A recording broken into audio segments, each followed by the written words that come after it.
So this is a video I've wanted to make for a while, and it's basically going to explain everything that I went through to get phalloplasty. For those of you who don't know, I'm a transgender man. I've been on hormones for about 6 years, and I've had top surgery maybe 5 years ago, and I've just had stage 1 of phalloplasty. I went with the London team, specifically Mr. Christopher in that team, and I'm going to give information and an insight to everything that happened for me to have that stage 1. So that does mean I'm going to be talking about my and showing some gory images and giving some gory details. So if that's not for you, I advise you leave this video. But if you want some information and you want to see what happens when someone goes through phalloplasty, then continue watching. To give you a bit of recap of how I got to this stage. So basically I had my first consultation in December 2015. I was told I was an ideal candidate for thigh phalloplasty, but I need to go and have some laser hair removal. So I got referred to a local clinic and I had laser hair removal for about a year. And then I went back to the London clinic in February 2017 and was told I was good to go ahead. I'd had about 7 sessions by that stage. They're usually one every 2 to 3 months.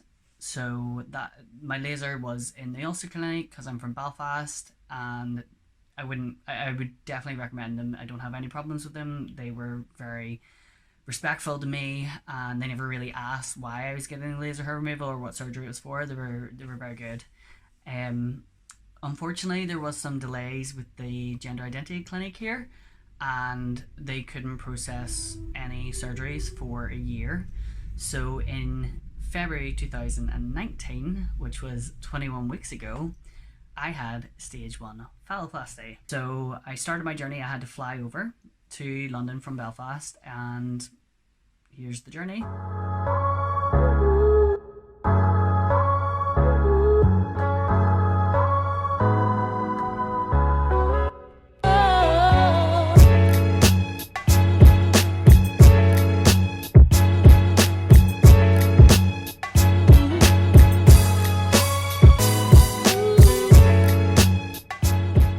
Once I got there, we made a ride to the hotel.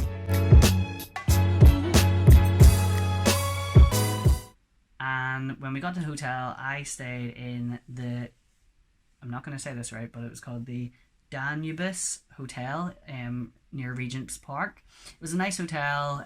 Basically, we're quite lucky in Belfast that they pay for any accommodation. So we have like a set budget. I think it's £110 a night in London. So that's where my dad was staying. It was my dad that went over with me for the week of surgery. Shout out to my dad for, going through that with me. So he stayed there. He didn't actually really like the hotel, but maybe that's just because he's like, I like to say, a proper adult who, wants the fancier things in life, whereas I was like, it's a bed to sleep, so it's fine.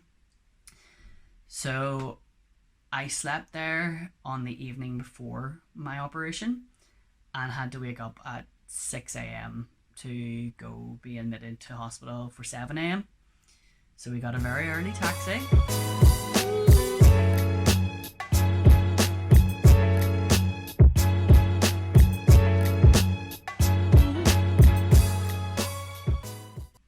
And whenever we arrived at the reception, I had to give my details. I filled in a form, and I swear the reception in the hospital that I was in, I went to the London clinic, which is a new clinic they've been using.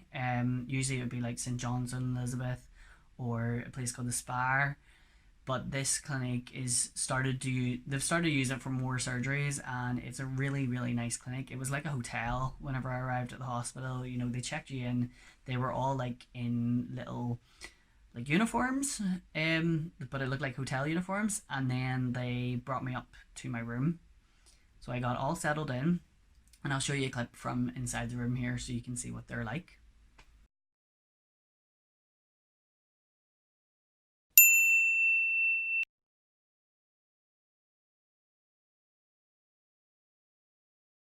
As you can see, I was given some lovely stockings to wear, netted underwear, and to change into the gown. And then the nurses started coming in, so there was a bit of a drama. with blood being taken, I had to give bloods, I had to give urine, which no one told me I had to do. So I'd been nervous peeing in the hotel, got there, and they were like, "We need a urine sample." And I was like, "I ain't got nothing left." But thankfully, I got just enough out for them to do whatever tests. The nurses aren't very informative. They don't tell you what they're doing or what they're checking for, but nothing came back, it seemed, for me anyway. A number of people called in while I was sitting waiting to be called down to theatre. So Dr. Christopher called in. He looked at my thighs again, was happy with the laser hair removal, kind of discussed through things with me. The anaesthetist came in, and a load of nurses came in. I had blood taken numerous times, and I don't know why. I felt a bit like a pincushion. And then at about, I think it might have been 9 in the morning or 9:30, they decided to call me down to theatre. So whenever I had my top surgery, they wheeled me down on a bed to theatre. But in this hospital, they walked you down to theatre, and I felt like they were walking me to like death row. It was quite, I wouldn't say emotional, but it was quite surreal. Basically, the nurses came and they were like, "Right, that's you. Get out of bed. Come on, let's go." So this is a photo of me before surgery, and I'll show you the one after. You'll see there's a big difference in how happy and then I look. So they walked me down. I lay on the bed, and the anaesthetist came over. They started putting the cannula and stuff in my hand, and then he put a gas mask over my face. Now, for top surgery, they kind of counted me into falling asleep. No, he just said breathe, and then I remember waking up in the recovery room. Unfortunately, I didn't have my phone with me in the recovery room, so there's no like video footage of that. But that was one of the most terrifying experiences for me of the whole ordeal, I think, because with top surgery, I didn't have a reaction to the anesthetic. But unfortunately, whenever I woke up this time, I got the shakes really bad for, I would say, maybe an hour maximum. I got these shakes, and I've literally never felt my whole body vibrate that much. It was quite scary to go through because I didn't understand what was happening. I thought it was a bad reaction, but the nurse who was on the ward with me, explained this happens quite often. It's just a reaction to kind of your body temperatures and a bit of shock. When I did wake up, I was in a lot of pain, but also very numb just from whatever they'd been pumping into me. I had a lot of pain in my original equipment because the catheter was in there and it was quite stingy. I was getting used to my body was getting used to everything that had just gone on. Also, Dr. Christer had warned me before I went down to surgery that my arms would be quite stiff, and I was very stiff on my shoulders and my arms because during surgery they lie you like you're on the cross. So being laid that way for 8 hours, your body is going to get stiff. So that was quite sore whenever I woke up. After about an hour in recovery, they took me up to my room, and here's the photo of how bad I looked. So when I posted that on Instagram, one of my friends replied back, "Come on, swole face Henny." Yeah, my face was very swole. I was very groggy and I was very tired. My dad came to visit me, and I don't remember much of it. I remember him saying that he was happy to see that I was awake and talking, but I was very, very tired. Actually, when I did wake up in hospital, I had a lot of wires in me to go through them. I had a cannula in my hand, I had 2 drains on my hips, and I also had a vacuum pack on my donor leg. So here's a video of all them wires and how disgusting I looked.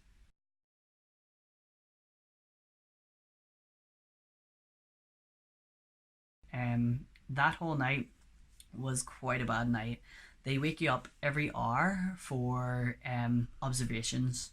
So by the time they kind of do the observations and by the time you get back to sleep, you're maybe getting about half an hour sleep every so often.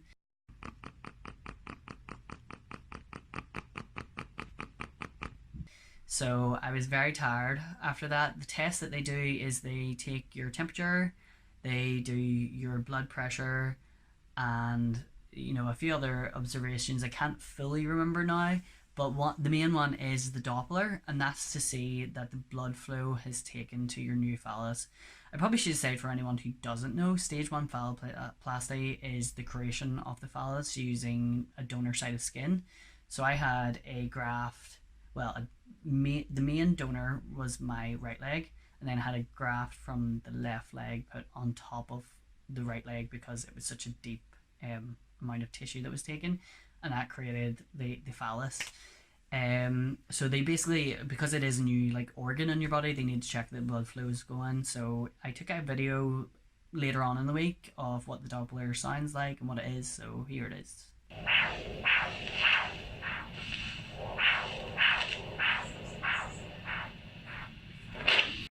The rest of the week was, all I can say, a very major emotional roller coaster. It was a lot of highs and a lot of lows, and I'm not gonna be a big man about it. I was crying in hospital. I was very upset about things. I think anyone that doesn't, I wouldn't say have regrets, but I hated the fact that I had to go through this surgery, and would like to think, like, I was thinking, why did life have to be like this? And I was getting quite down about it. So they keep you in bed the first day. Like you come up from surgery and you stay in bed the entire first day. One thing I can say about this hospital is the staff are very, very good, and also the food is unreal. Here's a picture of the menu. I felt like I was in a hotel. Like, I had my choice of food, but honestly, whenever I woke up, like, they have like desserts and stuff on the menu, but all I wanted was fruit and vegetables. I was picking the healthiest meals that I could, just because that's what my body was genuinely craving. So the first day they have you just staying in bed. I was very in and out of sleep. I was tired. A lot had gone on, but it was good to be awake. The next day, a physio comes in and she's like, right, we're gonna get you out of bed. So she came in to me and she was like, the first thing I need you to do is raise your leg. And I looked at my leg, tried to raise it. Like, I've never looked at like one part of my body and be like, move this, and I couldn't do anything. So when she said, oh, we're going to come back after lunch and try and get you up out of bed, I was like, try, because I have no control over this leg. But whenever they came through, it was her and a healthcare assistant, and they tried to get me out of the bed. I stood up and everything went blurry. My ears started ringing. I felt faint. I had to sit back down again, and then she moved me over to a chair, and that was a very emotional day because I was like, I can only get to a chair. I was so tired in the chair. I was uncomfortable because I had a catheter in, and actually I do have a video of me at the chair and with the catheter, so if you don't like pee, look away.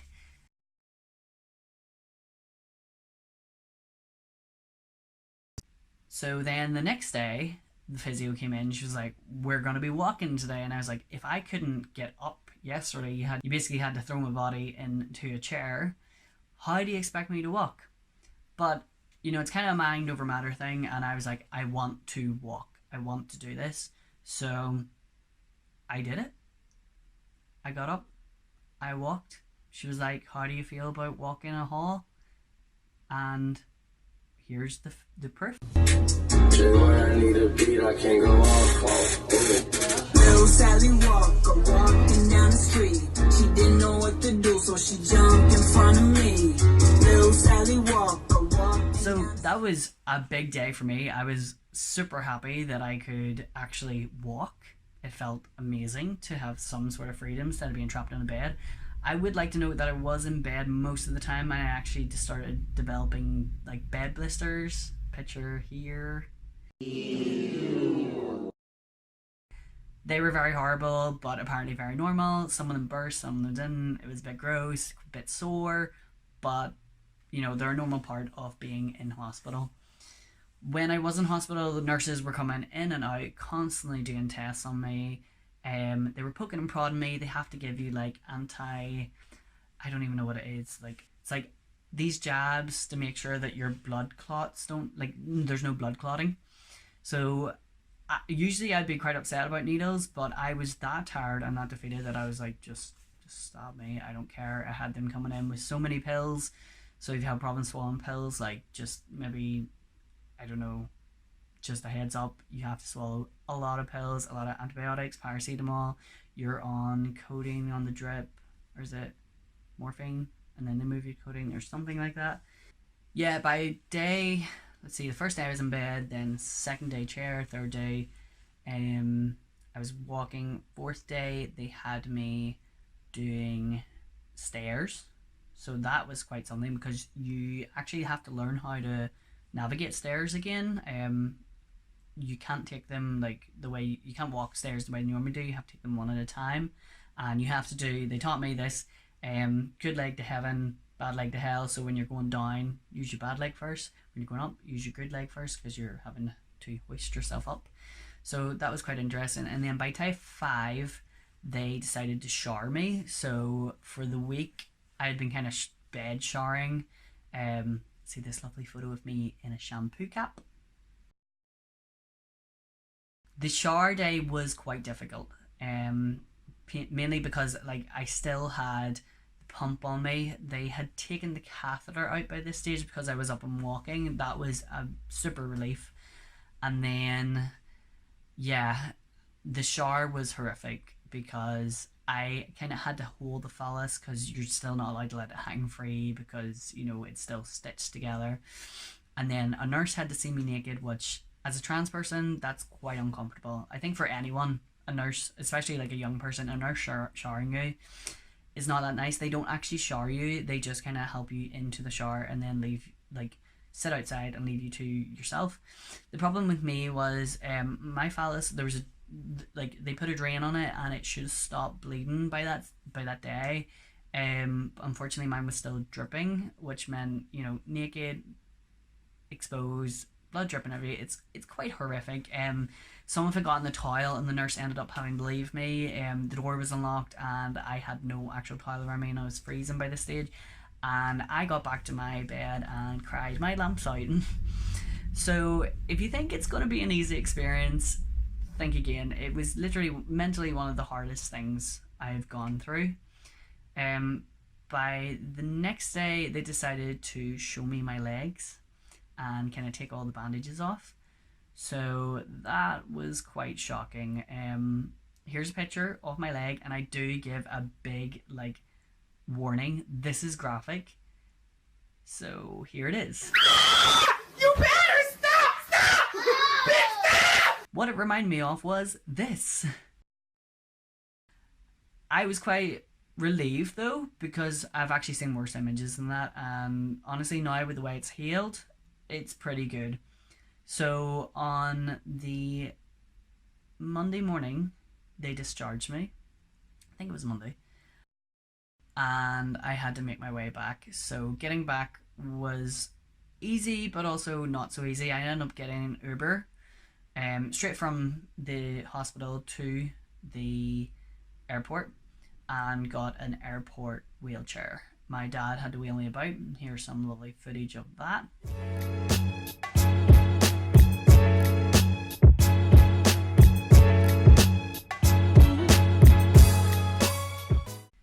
And then getting on the plane, I had to use kind of, you know, all the aids they had. Also, we were very lucky that there was no one in the seat between us, so we ended up using that as the space for me to stretch my leg out, as you can see here. And then when we arrived home, I landed in Belfast City Airport and the staff there were amazing. This guy took me in a wheelchair from the runway to my car, and then I got home. Now, when I got home, I was in a lot of pain, but I was able to look after myself. It was kind of each day was different hurdles. I had to have help showering.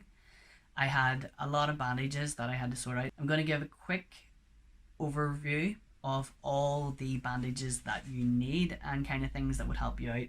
So first of all, just to kind of check all your stitches and stuff, I was bought this very amazing telescopic mirror, and honestly it is very, very good, very handy for just checking all your bandages and everything. It was got from like this discount shop in Northern Ireland called The Range, but I would recommend one of these because they kind of let me make sure everything was looking right and okay.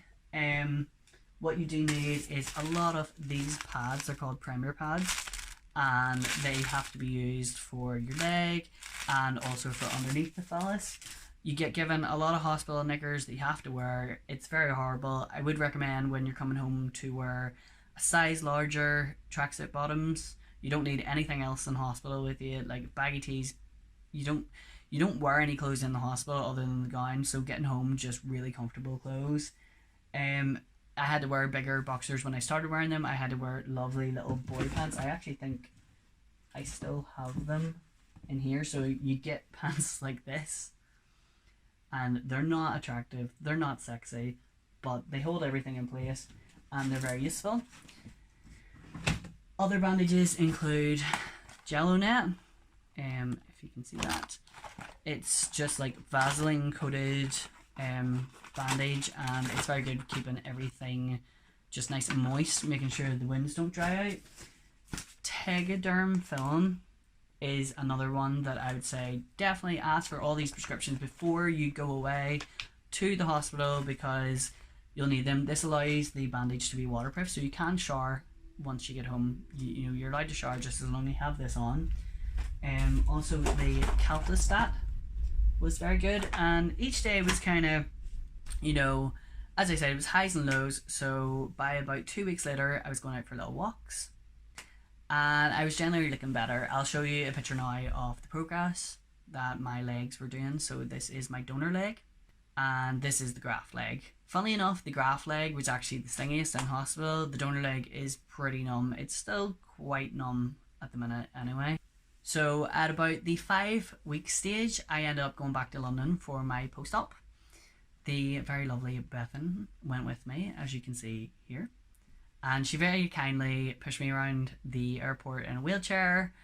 I maybe didn't need it, but it was definitely good just as like a crutch to help me, because I probably would have got quite tired. It ended up that whenever I went to London, you know, she said I was healing really, really well.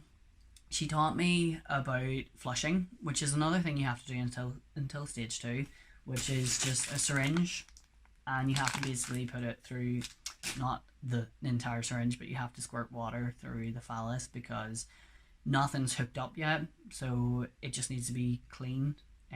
Basically your new urethra is built and that's hooked up in stage 2. So I got taught to do that, and I ended up having a lovely time in London. We kind of made a little trip out of it. We stayed in the Park Avenue Hotel on Baker Street, which was very close to the hospital.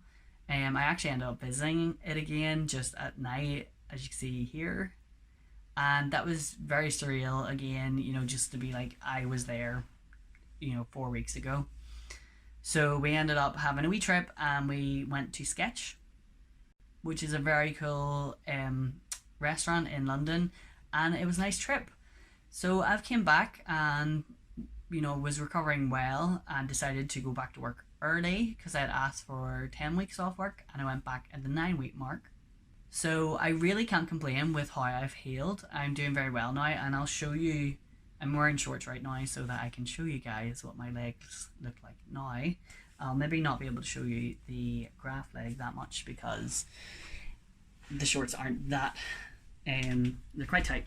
Basically, this is the donor leg, and as you can see, there's a big dent there. I don't know why, but it's only when I tense. The whole thing has healed quite nicely, and it's not sore to touch or anything. It feels quite stiff because it is largely scar tissue, but I've been putting bio oil and some healing Vaseline cream stuff on it, and it seems to be doing very well. The graft leg is doing brilliantly. A nurse said that it was really, really great.